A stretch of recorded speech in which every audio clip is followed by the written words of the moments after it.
जय जिनेन्द्र। आज हम NCERT 12th macro economics chapter 3 में इस बात का अध्ययन करेंगे कि भारतीय रिजर्व बैंक की मौद्रिक नीति के उपकरण कौन से हैं। What are the instrument of monetary policy of RBI। सबसे पहले हमें यह देखना होगा कि ये मौद्रिक नीति क्या होती है। यदि अर्थव्यवस्था में मुद्रा की मात्रा अधिक हो तो वह भी हानिकारक होती है और मुद्रा की मात्रा कम हो तो वह भी हानिकारक होती है। तो सरकार का यह प्रयास रहता है कि वह मौद्रिक नीति के द्वारा मुद्रा की मात्रा को नियंत्रित करे। अब मुद्रा की मात्रा अधिक होना क्यों हानिकारक है। मान लीजिए कि अर्थव्यवस्था में मुद्रा की मात्रा अधिक है, जो है मनी जो है अर्थव्यवस्था में अधिक है, तो इसका परिणाम क्या होगा कि लोगों के पास पैसे अधिक होंगे, वो मांग अधिक करेंगे और वस्तुओं और सेवाओं की जो कीमत है वो क्या हो जाएंगी, बढ़ जाएंगी। और वस्तुओं और सेवाओं की कीमत बढ़ने से क्या हो जाएगा कि जो गरीब लोग होंगे वो तो वस्तुओं को खरीद नहीं पाएंगे। अर्थव्यवस्था के लिए हानिकारक स्थिति होगी। तब सरकार प्रयास करेगी कि अर्थव्यवस्था में मौद्रिक नीति के द्वारा मनी सप्लाई जो है वो कम हो जाए। अब हम दूसरी सिचुएशन देखते हैं। दूसरी सिचुएशन में क्या है कि जब अर्थव्यवस्था में मुद्रा की मात्रा कम हो तब क्या होता है। जब अर्थव्यवस्था में मुद्रा की मात्रा कम होती है तो वस्तुएं तो अर्थव्यवस्था में उपलब्ध होती हैं, लेकिन लोग, मान लीजिए कि ये बहुत सारी वस्तुएं उपलब्ध हैं, लेकिन लोग जो हैं उनके पास पैसे नहीं हैं, बहुत कम पैसे हैं, इसलिए वो इन वस्तुओं को खरीदने में क्या है, असमर्थ हैं। तो मौद्रिक नीति के द्वारा क्या किया जाएगा कि सरकार मुद्रा की मात्रा को बढ़ाएगी, जिससे कि लोग वस्तुओं और सेवाओं को खरीदने में सक्षम हों। तो हमने क्या देखा कि मौद्रिक नीति क्या होती है, जिसके द्वारा ना तो मुद्रा की मात्रा को बढ़ने दिया जाता है, ना ही मुद्रा की मात्रा को घटने दिया जाता है। अब हम क्वेश्चन को देखते हैं। भारतीय रिजर्व बैंक की मौद्रिक नीति के उपकरण क्या हैं। तो मौद्रिक नीति के जो उपकरण हैं वो दो पार्ट में डिवाइडेड हैं। पहला है मात्रात्मक उपकरण। मात्रात्मक उपकरण जो होते हैं वो मुद्रा की मात्रा या मुद्रा की पूर्ति को प्रभावित करते हैं। यदि मात्रात्मक उपकरण में क्या होता है कि यदि अर्थव्यवस्था में मुद्रा की मात्रा अधिक होती है तो मौद्रिक नीति के द्वारा उसे कम कर दिया जाता है, और यदि मुद्रा की मात्रा कम होती है तो मौद्रिक नीति के द्वारा उसे बढ़ा दिया जाता है। तो अब पहला मात्रात्मक उपकरण है नगद आरक्षित अनुपात। अब यह नगद आरक्षित, और दूसरा है आपका SLR यानी स्टैट्यूटरी लिक्विडिटी रेशियो। अब ये क्या होते हैं और इनके द्वारा मुद्रा की मात्रा कैसे नियंत्रित होती है वो हम देखते हैं। देखिए, एक एग्जाम्पल से देखते हैं। मान लीजिए कि आप 100 रुपये लेकर बैंक गए, 1000 रुपये लेकर बैंक गए। अब बैंक के लिए बैंक जो होती है वो पूरे 1000 रुपये यदि रख कर बैठेगी तो आपको ब्याज कैसे देगी। तो बैंक क्या करेगी, इसको इंटरेस्ट में देगी, लोन देगी। अब बैंक पूरा 1000 रुपये यदि लोन में दे दे और आप बैंक से पैसा निकालने पहुंच गए तो फिर क्या होगा। तो बैंक क्या करती है कि आपने तो 1000 रुपये बैंक में जमा किए, लेकिन बैंक CRR यानी इसका एक निश्चित प्रतिशत जो उसके पास जमा होता है उसका एक निश्चित प्रतिशत RBI के पास जमा कर देती है। यानी आपने 1000 जमा किए तो 60 रुपये RBI के पास पहुंच गए, और एक निश्चित जो भी आप जमा करते हैं उसका एक निश्चित प्रतिशत बैंक अपने पास, SLR मीन्स अपने पास जमा के रूप में रखती है। अब अपने पास जो जमा के रूप में रखेगी वो कैसे भी रख सकती है, जैसे कि सरकारी प्रतिभूति के रूप में, स्वर्ण के रूप में या नकद के रूप में, किसी भी रूप में पैसा रख सकती है। अब जब मान लीजिए कि बैंक ने 2000 रुपये के जो हैं किसी भी रूप में अपने पास रखे और 60 रुपये RBI के पास रखे, यानी CRR में रखे, ये क्या हो जाएगी CRR, और ये अपने पास जो पैसे रखेगी वो क्या हो जाएगा SLR। अब यदि 1000 में से हम इन दोनों को माइनस कर दें तो कितना बचेगा, 740 रुपये। अब 740 रुपये बैंक लोन के रूप में दे सकती है, क्योंकि बैंक ने हर व्यक्ति का जो पैसा जमा होगा उसका इतना प्रतिशत अपने पास और आरबीआई के पास रखा होगा। तो अब सारे लोग तो एक साथ पैसे लेने आएंगे नहीं, तो उस पैसे से बैंक जो है वो भुगतान कर देगी। तो अब आपको समझ में आया कि CRR क्या होता है। देखिए इसमें दो बार ट्रिक है याद करने की। CRR में 2 बार आर आ रहा है, यानी CRR का पैसा बैंक कहाँ रखती है, आरबीआई में रखती है। और SLR का पैसा किसके पास रखती है, S मतलब सेल्फ मीन्स अपने पास रखती है। अब इसे हम लिखेंगे कैसे वह देखते हैं। CRR क्या होता है, प्रत्येक वाणिज्यिक बैंक अपनी कुल जमाओं का, आप जो पैसा जमा करते हैं वह कुल जमाओं का न्यूनतम प्रतिशत कानूनी तौर पर केंद्रीय बैंक के पास रखना पड़ता है। यानी आप जितना भी आपने पैसा जमा किया था उसका हमने अभी देखा था कि आपने 1000 रुपये जमा करा था, तो 60 रुपये कहाँ गए थे, आरबीआई के पास गए थे। तो जितनी भी वाणिज्यिक बैंक हैं, SBI है और भी वाणिज्यिक बैंक हैं, उन्हें अपनी कुल जमाओं का न्यूनतम प्रतिशत कानूनी तौर पर केंद्रीय बैंक के पास रखना पड़ता है, और इसे हम क्या कहते हैं, CRR कहते हैं। अब ये जो जब CRR बढ़ जाता है, मान लीजिए कि बैंक ने कहा कि आप 60 रुपये नहीं, आप तो 1000 जमा होने पर 100 रुपये CRR में रखेंगे। तो अब पहले बैंक ऋण ज़्यादा दे पा रही थी और अब बैंक ऋण क्या होंगी, कम दे पाएंगी। पहले 1000 जमा करके, मतलब 1000 आप जमा कर रहे थे तो बैंक 60 रुपये अपने पास रखकर शेष बची राशि ऋण दे रहे थे। अब बैंक क्या है कि 100 रुपये अपने पास रखेंगे और शेष बची राशि का ऋण देंगे, यानी बैंक जो है उनकी ऋण देने की क्षमता क्या हो जाएगी, घट जाएगी। और जब बैंक ऋण कम देंगे तो उससे क्या होगा कि अर्थव्यवस्था में लोगों के पास मुद्रा कम पहुंचेगी और मुद्रा की जो सप्लाई है वो क्या हो जाएगी, घट जाएगी। तो इसे आप ऐसे याद रख सकते हैं कि जब CRR बढ़ जाती है तो उससे क्या होता है कि बैंक की लोन देने की क्षमता क्या हो जाती है, घट जाती है। ऋण देने की क्षमता घट जाती है और ऋण देने की क्षमता घटने से अर्थव्यवस्था में मुद्रा कम पहुंचती है और मुद्रा की जो सप्लाई है वो क्या हो जाती है, कम हो जाती है। यानी CRR बढ़ने पर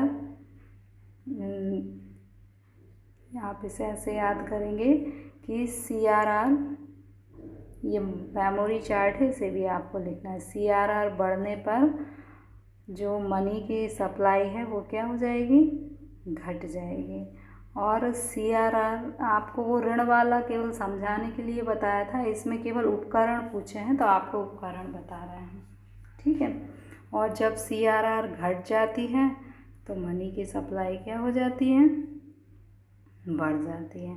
तो आपको क्या याद रखना है कि वाणिज्यिक बैंकों को अपनी कुल जमाओं का न्यूनतम प्रतिशत, जितनी भी उनके पास जमा होती है उसका एक न्यूनतम प्रतिशत केंद्रीय बैंक के पास रखना होता है। तो ये हम मान लेते हैं कि ये हमारी बैंक है SBI, जो कि वाणिज्यिक बैंक है। इसे अपनी कुल जमाओं का एक न्यूनतम प्रतिशत CRR के रूप में किसके पास रखना है, RBI के पास रखना है। तो ये क्या हो जाएगा, SBI का पैसा RBI के पास गया, यानी कॉमर्शियल बैंक का पैसा किसके पास गया, सेंट्रल बैंक के पास गया।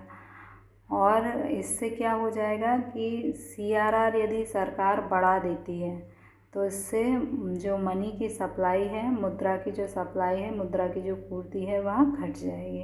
तो आप ये मेमोरी चार्ट याद रखेंगे तो आपको याद रहेगा कि जब वाणिज्यिक बैंक जो हैं उन्हें अपनी कुल जमाओं का निश्चित प्रतिशत केंद्रीय बैंक के पास जमा करना होता है और इसे हम CRR कहते हैं। और जब CRR बढ़ जाता है तो मुद्रा की पूर्ति घट जाती है और जब CRR घट जाता है तो मुद्रा की पूर्ति बढ़ जाती है। तो आपको ये याद रखने के लिए अपनी कॉपी में ये डायग्राम भी बना के रखना है, क्योंकि ये कॉम्पिटिटिव एग्ज़ाम में क्वेश्चन पूछा जाता है तो बच्चे कंफ्यूज होते हैं कि CRR क्या है, SLR क्या है, और ऑब्जेक्टिव टाइप में तो कंफ्यूज़न और अधिक होता है।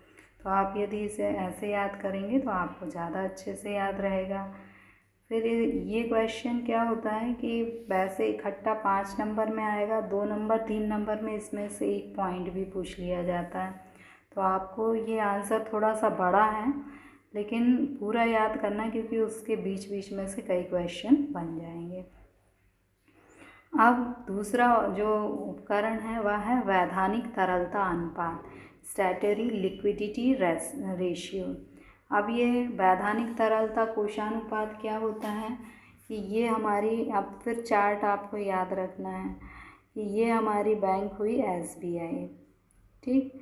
अब इसके पास जो भी पैसा आता है उसको एक निश्चित प्रतिशत जो है वो अपनी ही तिजोरी में, ये SBI की हो गई तिजोरी, ये SBI अपनी ही तिजोरी में क्या करेगा, रखेगा। किस रूप में रखेगा, वो आपके कैश भी हो सकते हैं, वो आपके सरकारी प्रतिभूतियाँ, सरकारी प्रतिभूति क्या होती हैं, ये बैंक जो है सरकार से लेती हैं, और या फिर गोल्ड के रूप में रखेगा।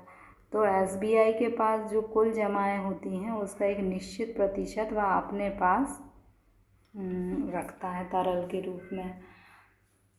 और यदि मान ली, इसे हम क्या कहते हैं, SLR, अपने पास जो भी जमा होती है उसका एक निश्चित प्रतिशत अपने पास नकद के रूप में रखता है, जिससे कि आवश्यकता पड़ने पर इसी पैसे से क्या होता है, आप जब पैसे लेने जाते हैं तो बैंक इस पैसे से आपको भुगतान कर देती है। फाइनली हमने क्या देखा कि जो वाणिज्यिक, ये SBI क्या है, कॉमर्शियल बैंक है, व्यापारिक बैंक है। तो जो कॉमर्शियल बैंक होती हैं, व्यापारिक बैंक होती हैं, उन्हें अपनी कुल जमाओं का एक निश्चित प्रतिशत अपने तिजोरी में यानी अपने पास रखना होता है।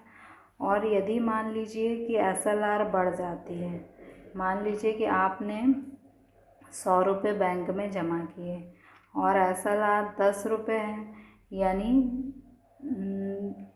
90 रुपये शेष बचे ऋण देने के लिए।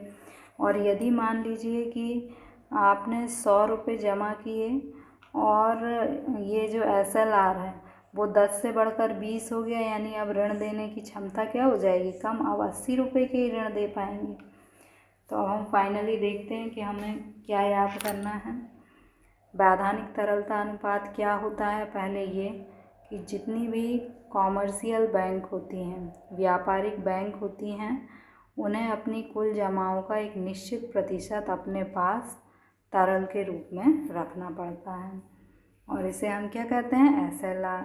और जब SLR बढ़ जाता है तो मुद्रा की पूर्ति क्या हो जाती है, मनी सप्लाई कम हो जाती है, और जब SLR घट जाता है तो मनी सप्लाई क्या हो जाती है, बढ़ जाती है।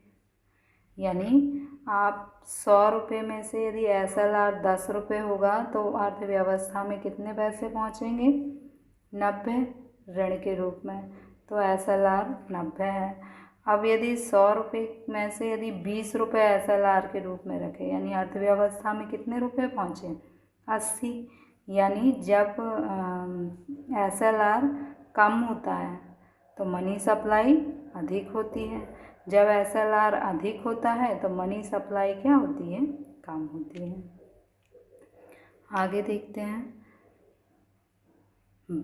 बैंक दर मौद्रिक नीति का परिणामात्मक उपकरण में अगला उपकरण है बैंक दर।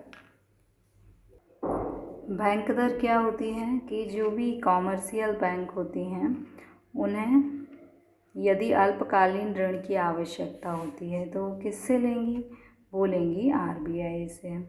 अब RBI जिस दर पर उसे अल्पकालीन ऋण प्रदान करेगा उसे हम क्या कहेंगे, बैंक दर, BR, इसको ही रेपो दर भी कहते हैं। अब बैंक दर में क्या होता है कि RBI का पैसा SBI के पास पहुंच जाता है। अब मान लीजिए कि SBI RBI के पास गई और आरबीआई ने जो है उसे बैंक दर यानी 10% की दर पर ऋण प्रदान किया। तो अब ये जो एसबीआई है वो अपने ग्राहक को वही पैसा किस दर पर प्रदान करेगा, 10 पर तो नहीं करेगा, नहीं तो इससे कोई प्रॉफिट नहीं होगा। तो मान लीजिए एसबीआई ने यही पैसा अपने ग्राहक को 15% पर दिया, तो 5% बैंक का लाभ हो जाएगा। अब देखिए, मान लीजिए कि जो बैंक दर है वो 10 से बढ़कर 15 हो जाए, तो अब ये एसबीआई अपने ग्राहकों को क्या 15% पर ऋण देगा? नहीं देगा। अब ये किस परसेंट पर ऋण देगा? 20% पर। यानी आपकी बैंक दर बढ़ी, ये आपकी बैंक दर है।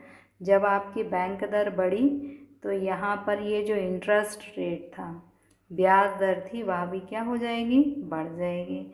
अब ये जो व्यक्ति है वो सोचता है कि पहले तो मुझे 15% पर ऋण मिल रहा था और अब मुझे 20% पर ऋण मिल रहा है, तो ये तो बहुत महंगा है। तो ये अब क्या करेगा? जो ऋण है वो कम लेगा, और जब ये ऋण कम लेगा तो अर्थव्यवस्था में मुद्रा की सप्लाई क्या हो जाएगी? ऐसे ही कई लोग होंगे जो ऋण कम लेंगे, तो लोग जब ऋण कम लेंगे तो लोगों के पास पैसा कम होगा, लोगों के पास पैसा कम होगा तो अर्थव्यवस्था में जो मनी सप्लाई है वो कम हो जाएगी। तो फाइनली हम देखते हैं कि हम लिखेंगे क्या और उसको डायग्राम से हम कैसे याद रखेंगे। बैंक दर क्या होती है? बैंक दर वह दर होती है जिसमें जो कॉमर्शियल बैंक होती हैं वो अल्पकालीन ऋण की आवश्यकता की पूर्ति के लिए सेंट्रल बैंक यानी आरबीआई हमारी सेंट्रल बैंक है, सेंट्रल बैंक या केंद्रीय बैंक से ऋण ले लेती हैं। तो इससे केंद्रीय बैंक जो है उसका पैसा व्यापारिक बैंकों के पास चला जाता है। अब जब बैंक दर जो है बढ़ जाती है तो इंटरेस्ट रेट भी क्या हो जाता है? बढ़ जाता है, और इसका परिणाम क्या होता है कि अर्थव्यवस्था में मनी की सप्लाई जो है वो कम हो जाती है, और जब बैंक दर कम होती है तो इंटरेस्ट रेट भी क्या हो जाता है? बढ़ जाता है, और लोग जो हैं कम ऋण लेने लगते हैं। यदि बैंक दर घट जाती है तो इंटरेस्ट रेट भी घट जाता है, और कम इंटरेस्ट रेट पर लोग अधिक ऋण लेते हैं, और अर्थव्यवस्था में मनी की सप्लाई क्या हो जाती है? बढ़ जाती है। यानी बैंक दर बढ़ने पर ब्याज दर बढ़ती है, और ब्याज दर बढ़ने से मनी की सप्लाई घट जाती है। बैंक दर घटने से ब्याज दर घट जाती है और अर्थव्यवस्था में मनी की सप्लाई जो है वो बढ़ जाती है। आगे देखते हैं हम। अगला उपकरण है रिवर्स रेपो दर। रिवर्स रेपो दर क्या होता है? इस चित्र में देखते हैं।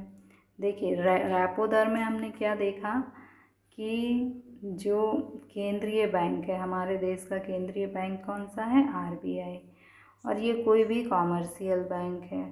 रेपो दर का मतलब जब अल्पकालीन ऋण की आवश्यकता है तो ये बैंक ने आरबीआई से पैसा लिया, यानी आरबीआई का पैसा कहाँ चला गया?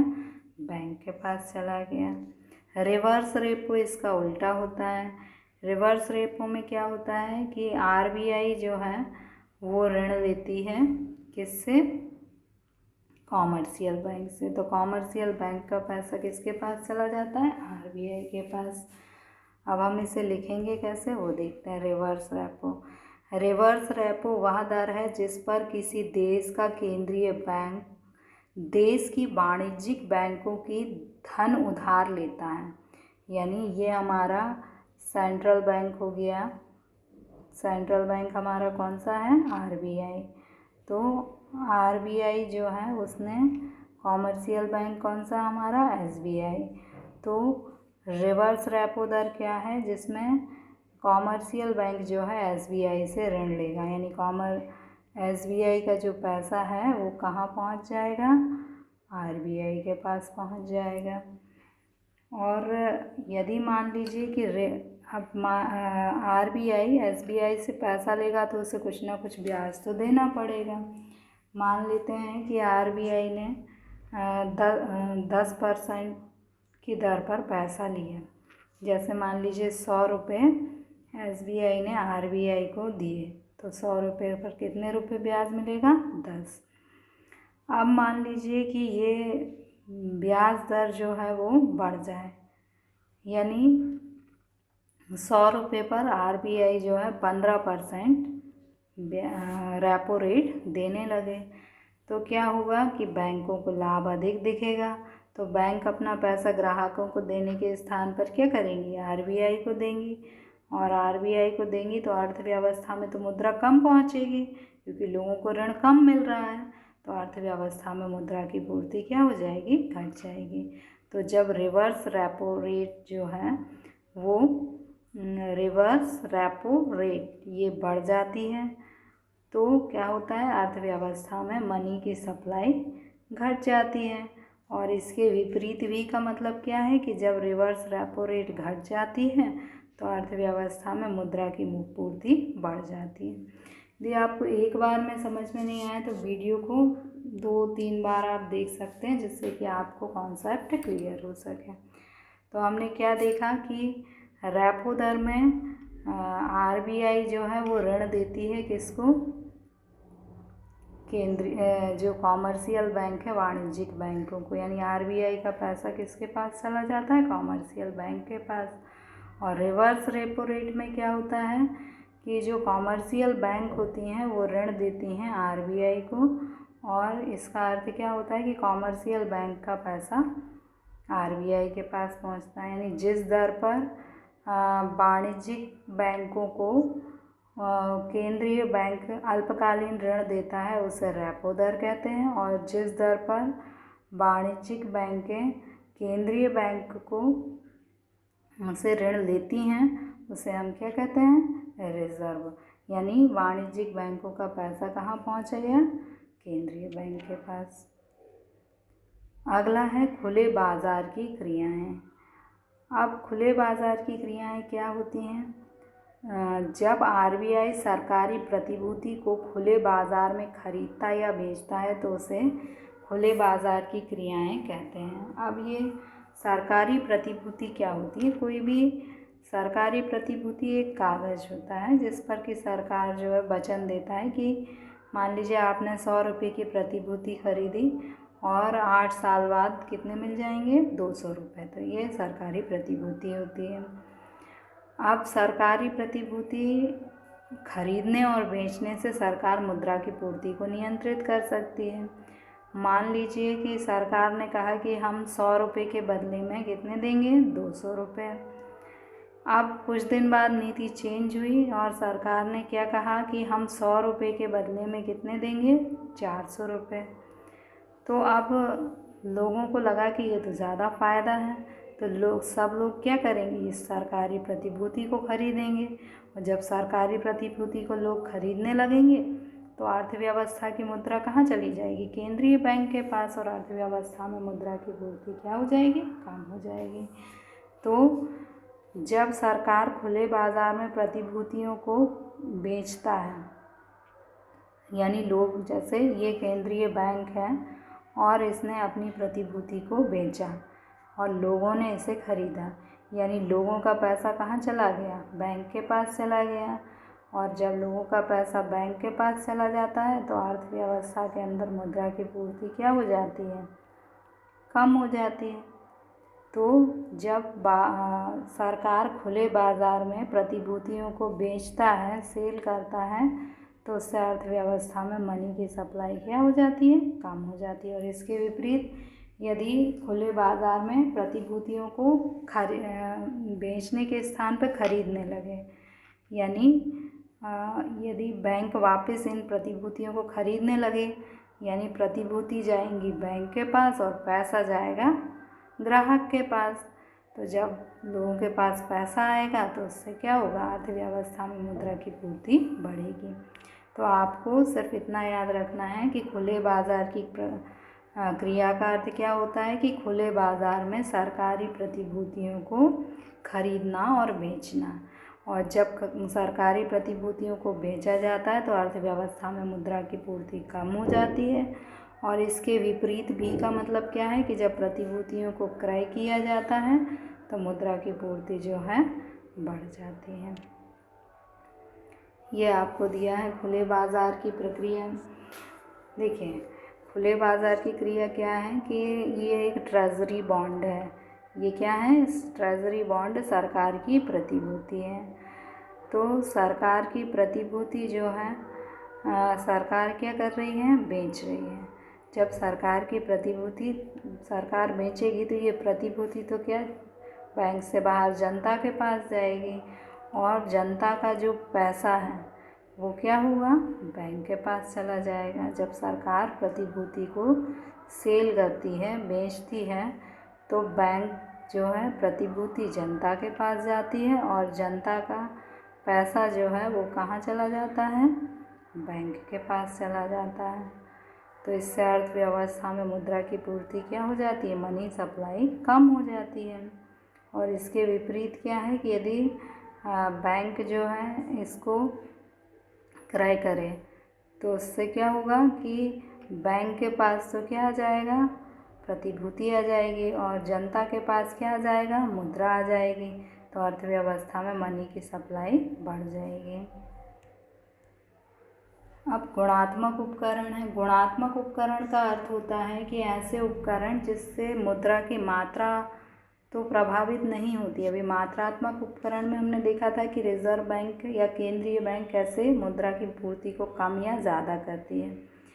अब गुणात्मक उपकरण में क्या होता है कि जो केंद्रीय बैंक होती है वो मुद्रा की पूर्ति की दिशा को प्रभावित कर देती है।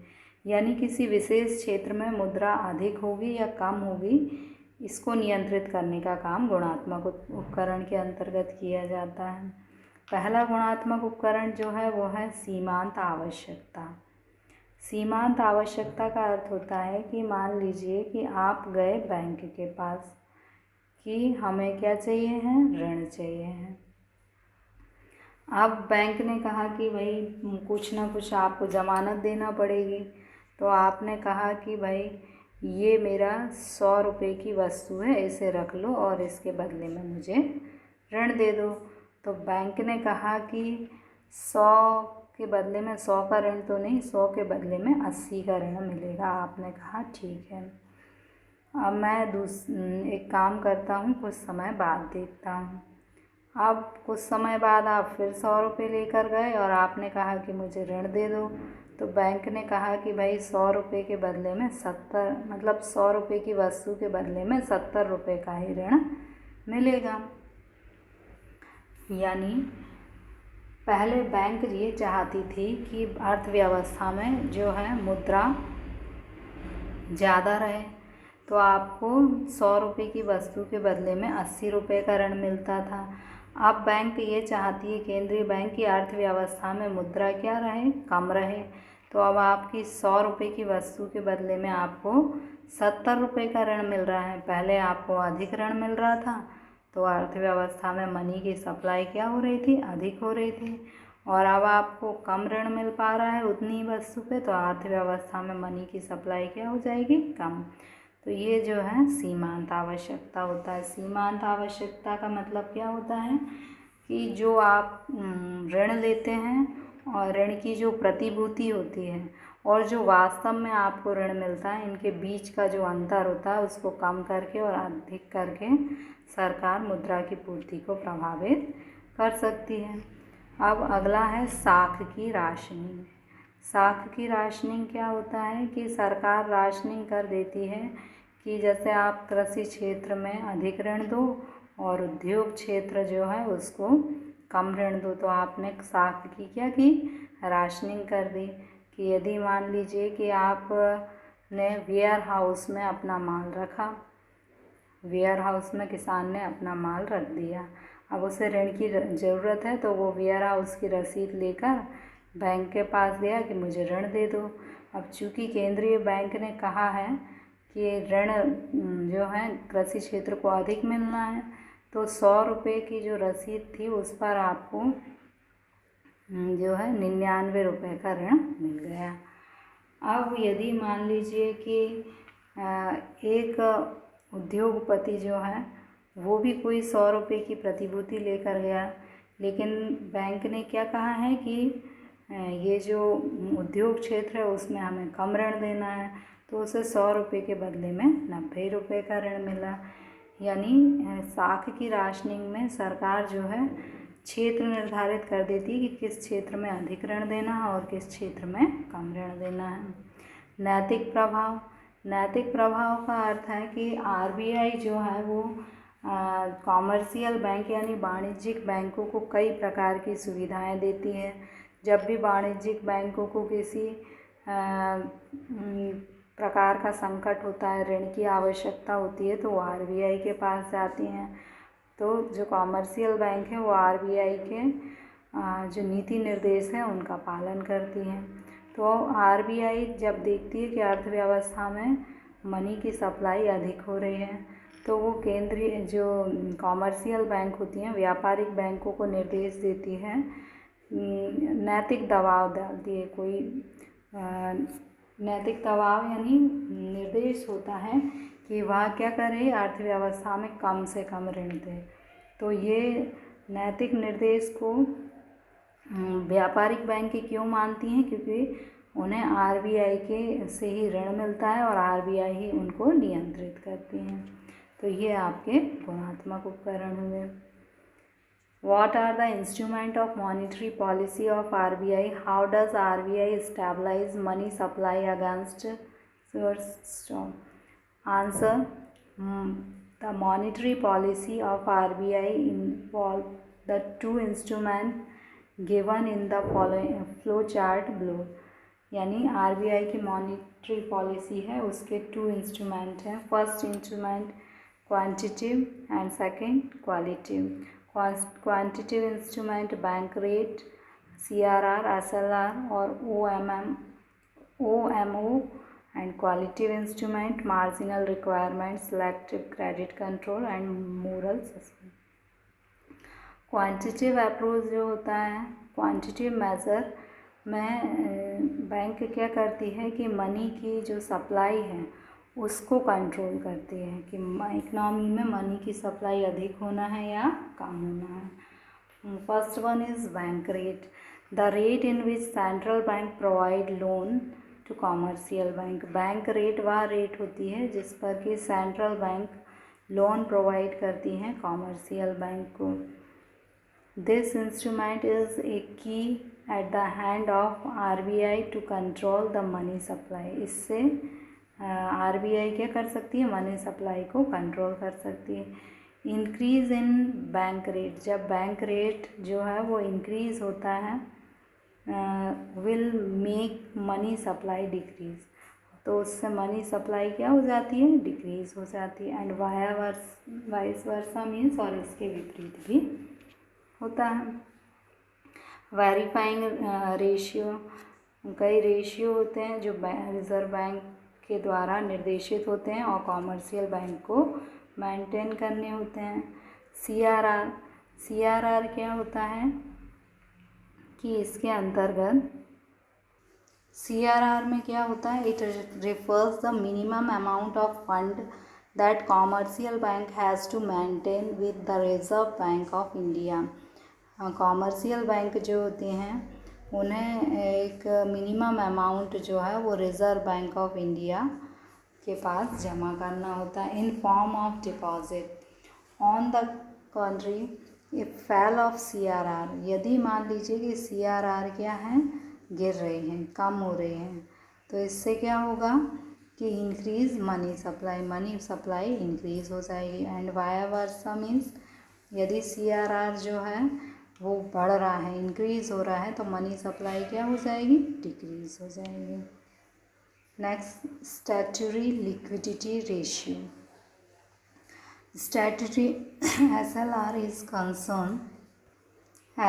is concerned with maintaining the minimum reserve of assets of RBI। RBI के जो एसेट्स मतलब जो भी कॉमर्शियल बैंक होती हैं उनको अपनी जो एसेट्स होती है उसका मिनिमम रिज़र्व आरबीआई के पास रखना होता है।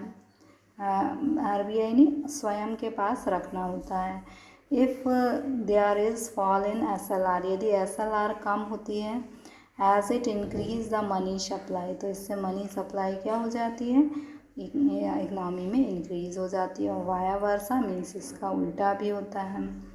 Open market operation, open market operation refers to buying and selling security in the open market, यानी बैंक जो है सिक्योरिटीज़ को ओपन मार्केट में बाय भी कर सकती है और सेल भी कर सकती है, in order to effect the money supply in the economy, और इससे वह इकनॉमी में मनी सप्लाई को इफेक्ट कर सकती है। The selling of security by RBI, यदि आरबीआई सिक्योरिटी को सेल करती है। Wipe out the extra cash balance, तो जो एक्स्ट्रा कैश बैलेंस होता है वो क्या हो जाता है, वाइप आउट, कम हो जाता है। जब आरबीआई सिक्योरिटीज़ को सेल करती है तो कैश बैलेंस जो इकनॉमी में है वो क्या हो जाता है, कम हो जाता है। They are by limiting money supply, और इससे मनी सप्लाई क्या हो जाती है, डिक्रीज हो जाती है। तो आपको याद क्या करना है कि ओपन मार्केट ऑपरेशन क्या होता है, buying and selling of securities. इसका इफेक्ट क्या होता है, when bank sell securities money supply will decrease. Whereas the case of buying of securities by RBI, यदि RBI सिक्योरिटीज़ को बाय करती है, additional money is pump into the economy, तो उससे इकनॉमी में एडिशनल मनी पंप हो जाती है और मनी सप्लाई इंक्रीज हो जाती है। So you have to learn what is OMO, open market operation. Open market operation means buying and selling of securities, and when security is selling, money supply will decrease, and when securities are buying, money supply will increase. Next one, qualitative measure, marginal requirement. The commercial bank function to grant loan thus open the value of securities being mortgage, means commercial bank जब कोई भी loan देती हैं तो कोई ना कोई मोर्टेज के रूप में सिक्योरिटीज़ को रखती हैं। So the bank keep the marginal which is different between the market value of security and loan value, means मान लीजिए कि आप बैंक के पास लोन लेने गए और आपने कोई सिक्योरिटी रखी और उसकी वैल्यू है 100 रुपीज़, तो आपके लोन की वैल्यू कितनी होगी, 100 से कम होगी, मान लीजिए 80 रुपीज़ है। तो इन दोनों के बीच का मार्जिन क्या है, 20 है। इस मार्जिन रिक्वायरमेंट को चेंज करके मनी सप्लाई को बैंक चेंज कर सकती है इकनॉमी में। जैसे मान लीजिए कि आप अगेन 100 रुपीज़ की सिक्योरिटीज़ ले गए और बैंक ने कहा कि 17 रुपीज़ का लोन मिलेगा, यानी मार्जिन कितना हुआ, 30 का मार्जिन हुआ। इस केस में क्या है, अर्थव्यवस्था में मनी की सप्लाई जो होगी अधिक होगी, और इस केस में अर्थव्यवस्था में मनी की सप्लाई जो होगी वो कम होगी। Next, selective credit control, an instrument of monetary policy that affect the flow of credit to the particular sector positively and negatively, to known as selective credit control, means इसमें सरकार जो है, central bank जो है वो कुछ sector को identify करती है कि इन सेक्टर्स को लोन अधिक प्रोवाइड करना और इन सेक्टर को लोन कम प्रोवाइड करना है। मोरल सेशन मीन्स आरबीआई जो है मोरल इंस्ट्रक्शन भी जो है कॉमर्शियल बैंक को दे सकती हैं कि वह कम से कम लोन जो है वो प्रोवाइड करे या अधिक से अधिक लोन प्रोवाइड करे। Okay, thank you.